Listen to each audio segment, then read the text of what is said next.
कहानी दो बहुओं की। नीता को तारीफ शब्द पता ही नहीं था। घर के सारे काम वह एकदम सही सही करती थी।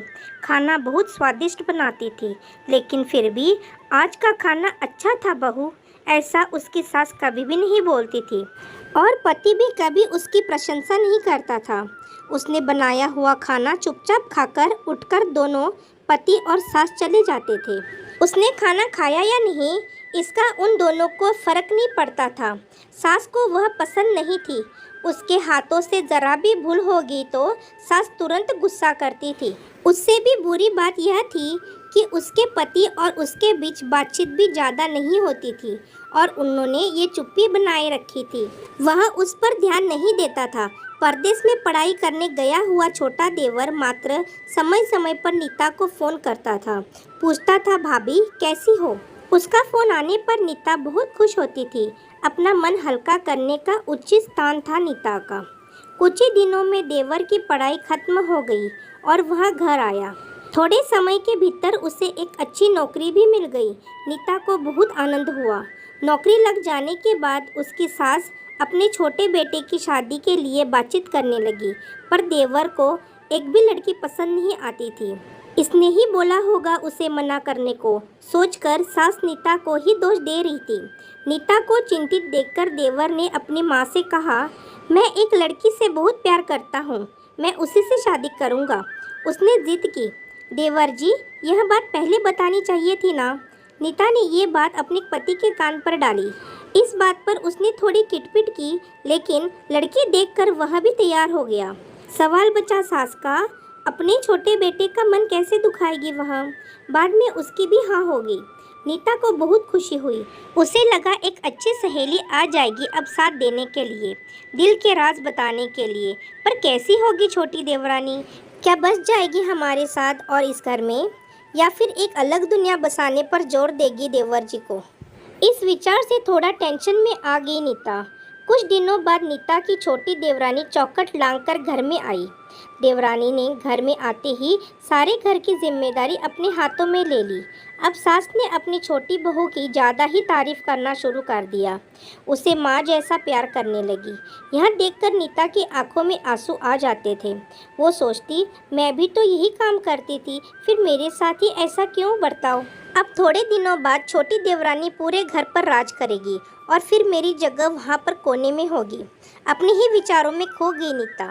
नीता के भाव समझने पर छोटी देवरानी नीता का हाथ अपने हाथ में लेकर बोली, दीदी मुझे सब पता है, मुझे अपनी छोटी बहन ही समझिए। देखना बहुत जल्दी सब ठीक हो जाएगा। छोटी देवरानी ने पूरे घर की जिम्मेदारी तो ले ली, लेकिन कामों में कुछ ना कुछ बार बार भूल करती थी। फिर देवरानी नीता के पास जाती और मदद मांगती। ऐसा रोज ही होने लगा। लेकिन यह देखकर सास गुस्सा होगी कि मेरे रहते हुए छोटी बहू बड़ी बहू को क्यों पूछती रहती है। फिर सास भी रसोई घर में आकर चार काम शुरू करने लगी। धीरे धीरे वह छोटी बहू के साथ साथ अनजाने में बड़ी बहू से भी प्यार से बर्ताव करने लगी, प्यार से बोलने लगी, नए पदार्थ दोनों को सिखाने लगी, भूल समझकर समझाने लगी। अब सास और दोनों बहुओं में अच्छी दोस्ती होने लगी। इस वजह से बड़ी बहू का स्वभाव भी अच्छा होने लगा। उसके स्वभाव में खुलापन आ गया। सास भी दोनों के साथ कभी शॉपिंग तो कभी फिल्म देखने जाने लगी। वह अपनी दोनों बहुओं को एक समान प्यार करने लगी थी। इस वजह से घर का माहौल हंसता खेलता हो गया। इसके अलावा उसके भाई और उसकी पत्नी की बॉन्डिंग देखकर नीता का पति भी उसके साथ अच्छा व्यवहार करने लगा। यह देखकर छोटी बहू बहुत खुश हुई। दीदी, घर पर पहले आप ही का हक था। ऐसा बोलकर छोटी बहू ने पूरे घर की जिम्मेदारी अपनी जेठानी को दे दी। साल भर में नीता के देवर को अच्छे वेतन और बड़ी पोस्ट पर स्थानांतरित किया गया। अब छोटी देवरानी भी अपने पति के साथ परदेश जाएगी और मैं फिर अकेली रह जाऊंगी। इतना ही नहीं, इतने सालों बाद सास का व्यवहार जो बदल गया था वह फिर से वही होगी तो। इस विचार से नीता डर गई। देवरानी की नीता को इतनी आदत हो गई थी कि उसके बिना घर काटने को दौड़ेगा। देवरानी के आ जाने से घर का माहौल बदल गया था। वह थी ही ऐसी खुश मिजाज और ऊर्जावान, जैसे कि नाम से पता चलता है। देवरानी की हालत भी कुछ अलग नहीं थी।